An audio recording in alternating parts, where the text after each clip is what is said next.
And this is a really big deal for us because Whitney and I promised ourselves and our coworkers that we would get the podcast back back on track. And here we are in week 2 getting it done. So I'm very proud of ourselves. Should give a quick shout out to super producer Alejandro Ray from Rex Frames. Anyone in South Florida needs a good video guy or any sort of social, this kid's awesome. He's on the other side of the camera, so you can't see him. Our agenda is always kind of the same. A little bit of what's going on in the industry, a little bit of something special about BPI, and then a special guest.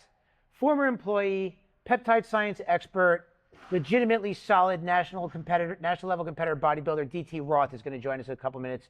You don't want to miss that. But before we get into it all, Whit, December's here, kind of November just ended, BFCM. What did you see in the marketplace? So huge Black Friday, Cyber Monday. The one thing that I noticed was just the amount of customers swarming the web looking for supplements. It seems like it never ends, right? You think that the marketplace is crowded, but it seems like every year there's more and more consumers trying to get into fitness, supplements, anything workout related. And for the most part, I saw every other ad on TikTok was supplement or fitness related. So it was exciting to see that. I'm sure most brands had high conversions. I know we did well with our advertising. I feel like there's more and more brands looking to get into fitness, not necessarily more and more customers. It is a very crowded space. But yeah, we had a great Black Friday. Our digital assets, not just our website, but TikTok was booming. So it was pretty cool. I mean, did you see anything from other brands or anything in the marketplace that you thought was cool?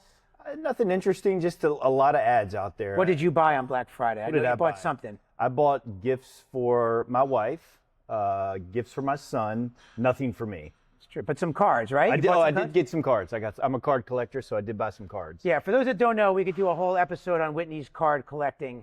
It actually is quite impressive. But listen, we're going to stay focused on the supplement and fitness world for this podcast, but who knows what's next. And as always, we want to pause for a minute to recognize one of our great BPI products. And this week, I want to talk about Best Creatine. This has been a winner for the BPI Sports brand for quite some time. And 2 things about this that I want you to think about at this exact moment in time.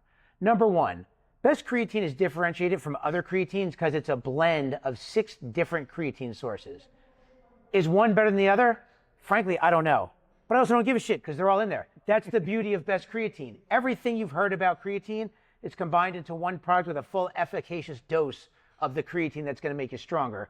But with December being here, we all know that you're going to be falling off your diet plans, eating extra calories, and getting a little sloppy. And guess what? That's okay. But why not supplement that sloppiness or that clean bulk that you might want to call it with the best muscle building product in the world, that being creatine? So with this said, BPI's Best Creatine is a wonderful product, not just at this time of year, but really any time of year, with a unique differentiator of the creatine blend of multiple creatines, not to mention it's flavored and not your basic white powder like this. And there's nothing wrong with that, but it's not for everybody. Yep, and I would like to add, don't be afraid to take more than 5 grams a day. There are a lot of great studies out there right now showing all of the benefits from going up to 10, 15, even 20 grams a day. I couldn't do 20 grams a day. I think it would upset my stomach. But don't be afraid to take just 5 grams a day. And with that said, just to be legal, if ever you're not sure about your supplements, always consult a doctor. Right. But personally, I'm at 10 to 15 gram a day when I'm on. I don't even mean to be. I just am because I love it so much, and it's helped me a ton over the years. Another little piece of industry news. It's a little quiet in the industry in December. So just to point things out, the next big thing coming up is going to be the Arnold. Whitney and I are going to be out there. BPI has always been to the Arnold. Every year I've been in the industry since 2007. With the exception of the COVID year, I've done the Arnold. And I always want to praise my good friend, Lloyd Davis, he is actually the formal promoter of the Arnold now. Wow. Like if you look on the NPC website, it'll say Winter Classic, Mel Clancy, Arnold Classic, Lloyd Davis. That's huge. Yeah. And we should get Lloyd on too to talk about the Arnold. So that's great. But this week's guest is a former employee of ours, former salesman here, DT Roth. Just to let you know why he's going to be worth listening to. DT is a successful bodybuilder, having won several local shows, nationally qualified. He started working at a GNC at least 15 years ago, so he's seen every product come and go, and he's currently involved in the peptide space, as well as doing online coaching and who the hell knows what else. And that's what we're going to find out. So don't go away. We're going to cut right back. DT is going to be on with all kinds of interesting stuff. All right, we're back, and we are live with none other than my favorite former BPI employee, and co-owner of BioXL. Can I say co-owner? Co-owner of BioXL and all-around good guy, DT Roth. I think Joe Hudson already posted a comment that you said my favorite former employee. Yeah, First to yeah. comment, Joe No, Hudson. I appreciate it so much. Thank you so much. When I saw this, I was telling Alejandro when I saw the post with you guys doing the podcast, I was like, I immediately was like, when am I coming on this thing? Just as a joke, and Chris like, well, you're coming on. Well, you were on the list, and then I thought because you know Alejandro as well, you'd be a great second guest, because our first guest was here with us, one of our athletes, Shadia, and then I needed somebody that can handle tardiness and retardiness, so I figured you'd be a great guest. Thank you. So, Thank you so much. So look, you're an exciting guy to talk to. I don't know how many BPI people remember the old days. So just to tee it up, DT used to work here, amongst other places. He's been around the industry, and he currently is a partner as a part owner and operator in a peptide science business, helping people reach their goals through those kinds of supplements, not necessarily through sports nutrition supplements. And I do want to talk about that. We have no holds barred. We're not trying to keep another business out of our podcast or anything like that. But the first thing I would ask you, DT, just because it's fun, you worked here on two trips around the industry. What was your time frames with BPI? I was with BPI from 2014 all the way till 2019, if I'm not mistaken. Yes. And then, without saying anything that could get anyone fired, what's like one or two of your favorite? People don't know. This place used to be so fucking crazy. Like, you can't even imagine. You can't explain it. So maybe like one or two anecdotes could just give people a taste for the shit that used to go on around here and the industry, but at BPI. I think okay. So the ownership back then, can I talk about that? Yeah, definitely. Okay. Derek was crazy. By far the craziest shit that I've ever gone through in my whole entire life, up until, still to this day. I've never worked for someone like that. Once in a lifetime experience, only that once in 10 years, but yeah. It was probably the most traumatic, but yet growing experience that I've ever been a part of. And I say that because when someone's telling you, stand up, sit down, stand up back in, you're stupid, you're never, like, that stuff, when I look at it, when you're getting told those things, you're like, what the fuck? But as you grow older and you start to learn people, that is just someone kind of displaying their own caring for their own company. I've never understood why owners care so much until you're in that position. And then you realize, like, this is all I have.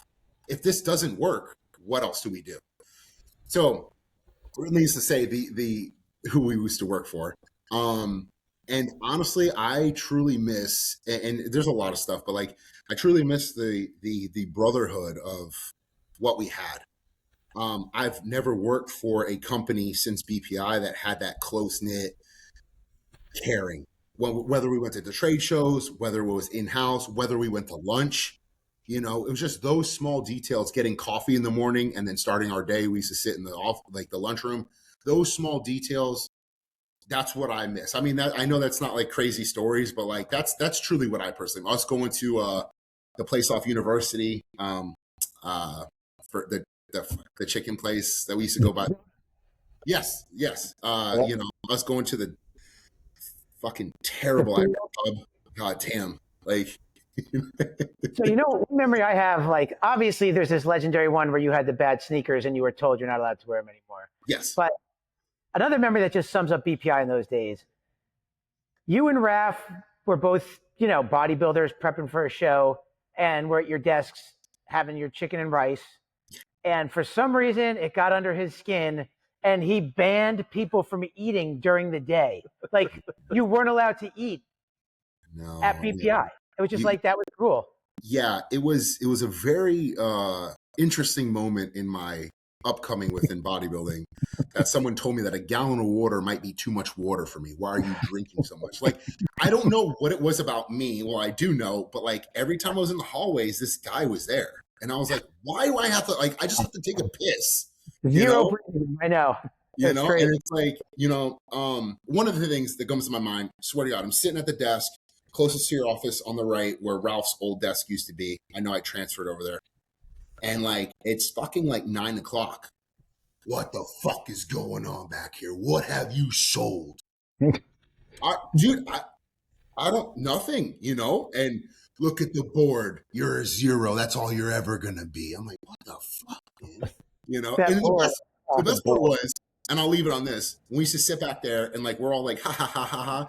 And then the stealth of this guy would just creep in and he'd just be standing behind you. And you're just like, how's this guy so big and he walks so quiet? Like, I don't get it, you know? I mean, imagine if we had like a modern millennial with all of their stereotypes in that office. They wouldn't make it. They wouldn't No.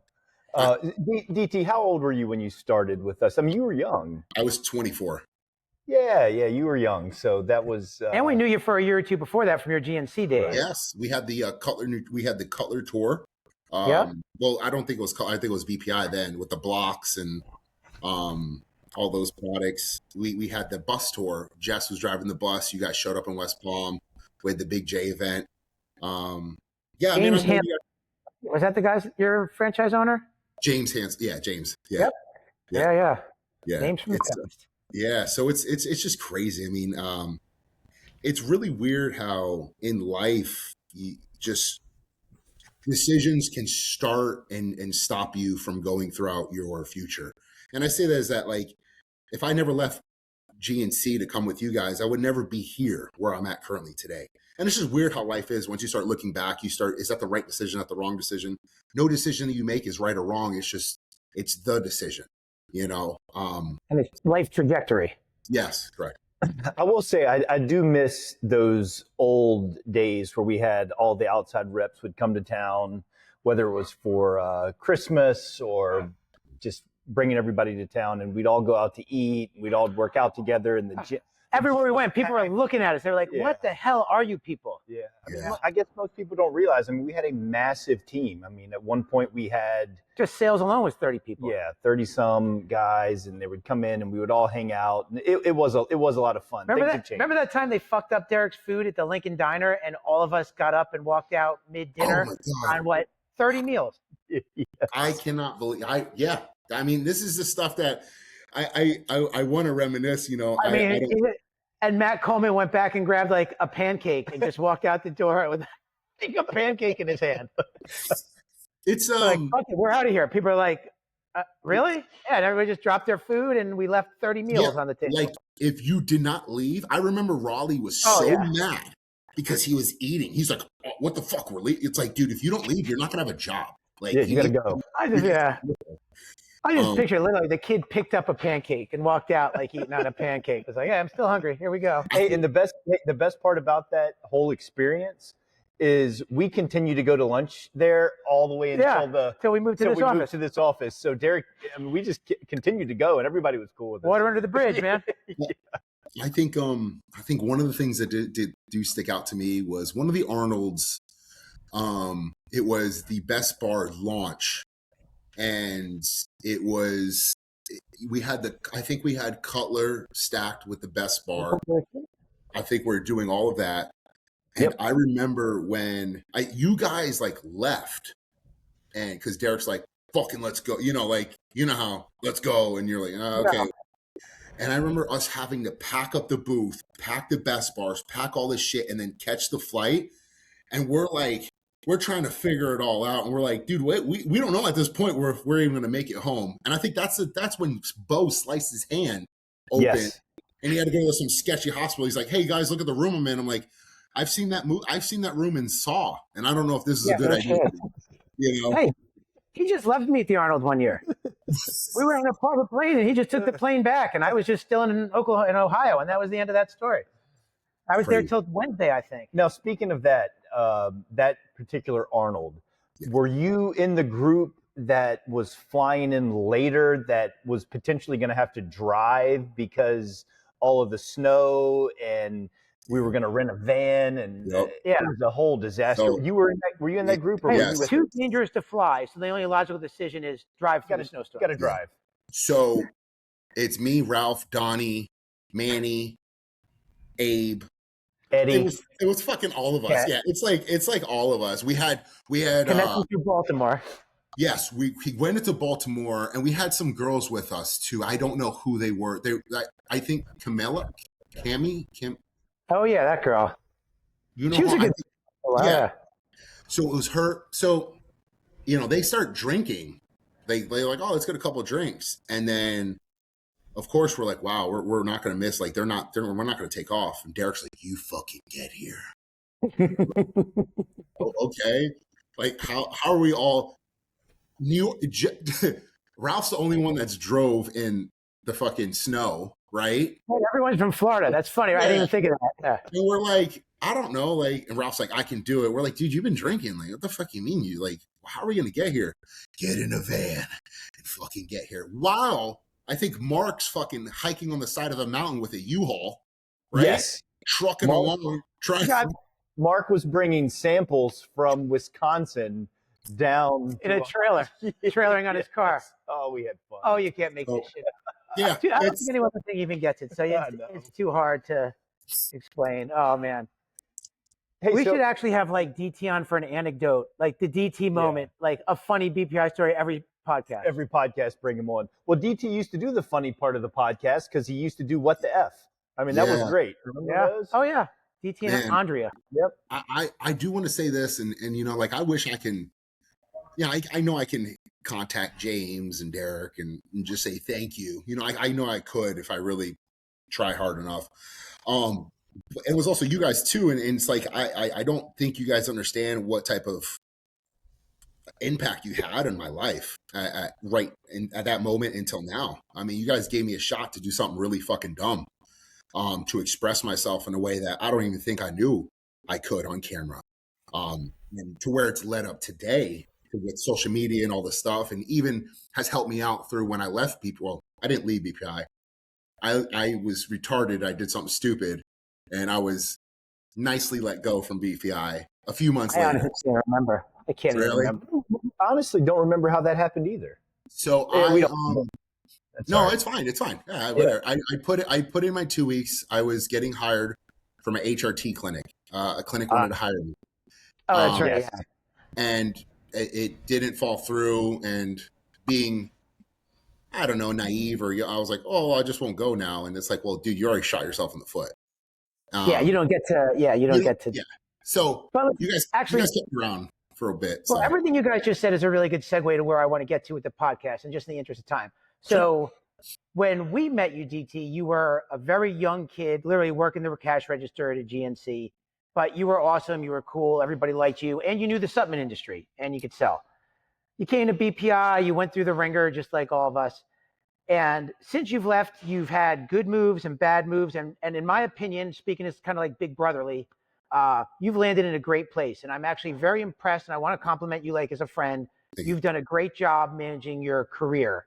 And what I've seen you manage is a multi-level career between sales, entrepreneurialism, and social media.